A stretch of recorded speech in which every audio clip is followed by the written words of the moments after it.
오늘 본 말씀으로 순종하면 지켜준다 라고 하는 제목의 말씀을 통해서 우리의 영혼의 양식을 먹도록 하겠습니다. 세계적으로 유명한 분들이 이 순종에 대한 이야기를 많이 했는데 그들 가운데 우리가 생각하면서 받아야 할 큰 교훈들이 있습니다. 맥도날드라고 하는 분은 순종은 모든 축복의 문을 여는 열쇠이며 불순종은 이해를 둔하게 하고 영혼을 흐리게 한다라고 했습니다. 호손이라는 분은 하나님께 대한 순종이야말로 한 사람의 영적 사랑을 측정하는 정확하고 빈틈이 없는 기준이다 라고 했습니다. 토마스 왓슨이라는 분은 하나님께 순종하는 것은 우리의 의무라기보다 우리의 특권이다. 하나님은 우리에게 유익이 되는 것만을 명령하셨기 때문이다 라고 했습니다. 사디라고 하는 분은 마음에 없는 순종은 아무리 육신이 순종적인 행동을 하였다 해도 진정으로 순종한 것이 아니다 라고 했습니다. 그러면서 그는 하나님을 공경하는 것보다 하나님께서 시키시는 일에 순종하는 것이 신앙생활에 더 큰 유익을 준다라고 했습니다. 도로시라고 하는 분은 순종은 모든 심오한 영적 체험의 문을 여는 열쇠다 그랬습니다. 신앙적인 체험을 할 수 있는 길이 순종이라는 이야기입니다.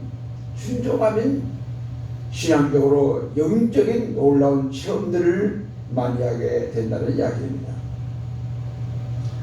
하나님의 음성에 응답한 삶이라고 하는 책을 쓴 헨리 목사님이 계십니다. 이 목사님의 이야기인데 이 목사님이 목사가 되고 최초로 처음 부임한 교회에 이제 목회를 시작합니다. 처음 부임한 처음 교회에 가서 첫 신방을 어떤 젊은 그 부부의 가정에 갔습니다. 그 가정에 가서 예배를 드리는데 그 집에 있는 어린 아이가 얼마나 말썽꾸러기인지 부모님의 말을 전혀 안 듣습니다. 부모가 말하면 꼭 반대로 했어요. 앉으라고 하면 일어서고 가라고 하면 오고 조용히 하라면 더 떠들었어요. 근데 그 집에 손자가 너무 귀하다 보니까 할머니가 그 아이를 누구도 야단을 치지 못하게 한 거예요. 나무라지 못하게 한 겁니다. 그러니까 이 젊은 부부도 그 아이를 마냥 귀여워만 했어요. 꾸짖고 책망하는 모습을 보고 예배를 드리는데도 얼마나 분산한지 목사님이 가만히 보니까 도저히 견딜 수가 없어요. 억지로 그래도 예배를 드리고 왔습니다. 그때 어느 날이었습니다. 대문이 활짝 그 집에 열렸어요. 그 아이가 큰 길로 걸어 나가기 시작을 합니다. 엄마가 보고 깜짝 놀라면서 일을 하다가 애를 보고 소리를 치면 야 그리 가면 안 돼 돌아와야 돼 라고 소리를 쳤어. 근데 아이가 뒤를 돌아보면서 쉰껏 웃더니 계속해서 그냥 큰 길로 나가버리는 겁니다. 그때 차 한 대가 질주하며 달려왔어. 그 아이는 그 차에 치여서 그만 죽고 말았습니다. 목사님이 그 아이의 장례식을 김대를 했어요. 장례식을 준비하면서 그 집에 신랑 같은 걸 생각하면서 뼈저리게 앞으로 내가 목회를 하면서 이보다 더 큰 교훈도 없을 것이다. 그걸 깨달은 거예요. 그리고 뭘 깨달았냐? 하나님의 백성들이 그분의 음성을 들을 때 반드시 즉각적으로 순종하도록 내가 목회 현장에서 성도들을 가르쳐야 하겠다. 이 책임감을 느낀 거예요. 그리고 이 목사님, 내리 목사님은 그 책에 그 기록을 하면서 그 책을 쓰면서 참 그 부분에 대해서 우리 성도들이 하나님 말씀에 순종하는 길을 철저하게 배우도록 가르쳐야 되겠다 라고 다짐을 했다라고 그분 책에 기록해 나왔습니다. 하나님께 순종하고 하나님의 뜻이면 부모와 지도자들에게도 순종해야 합니다.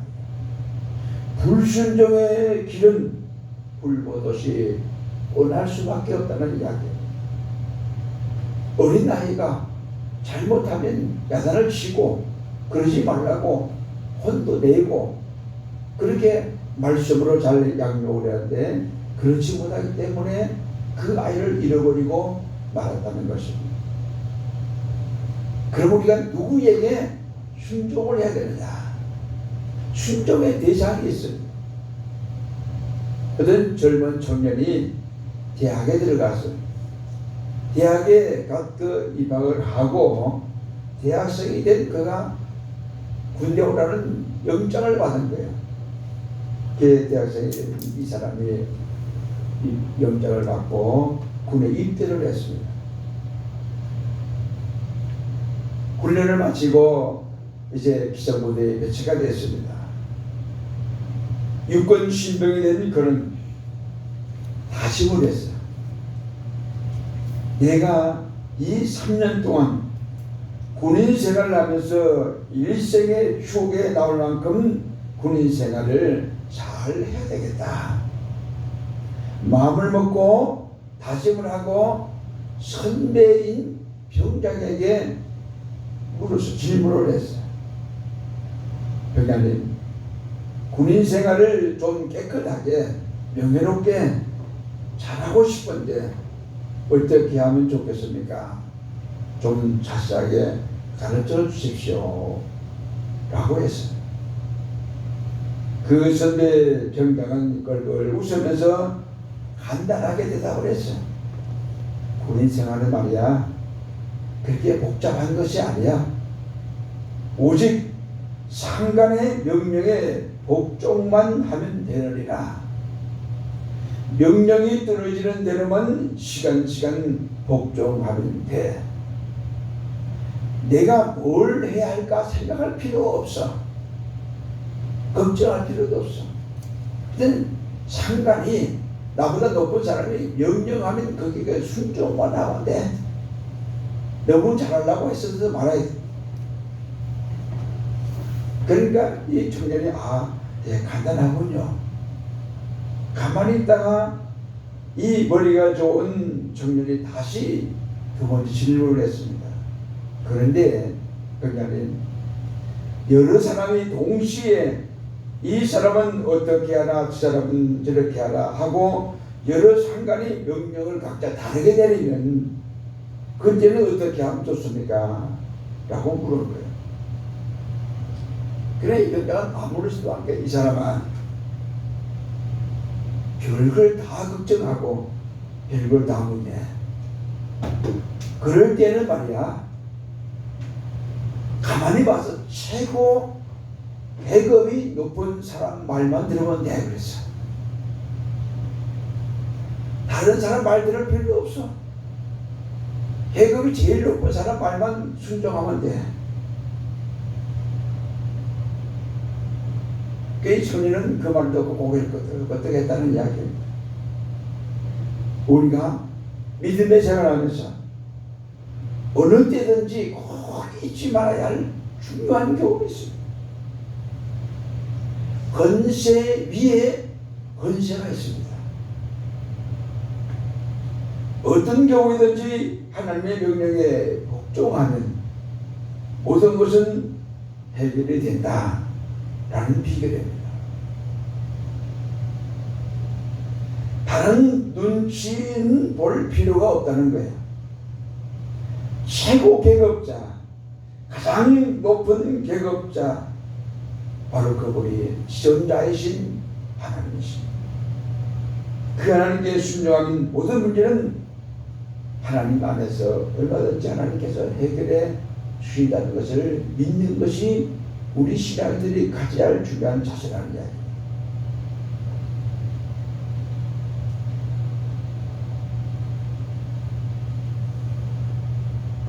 요즘 공군의 성희롱 문제 때문에 많은 사람들이 재판을 받고 많은 사람들도 감옥에 갇히고 했습니다. 그런데는 명령으로 그 규율이 세워진 그런 사회입니다. 제일 높은 사람이 한번 명령하면 밑에 사람들은 그대로 따라야 하고 순종을 해야 됩니다. 특히 전쟁 때에는 상관의 명령을 불복종하면 그 자리에서 투영해도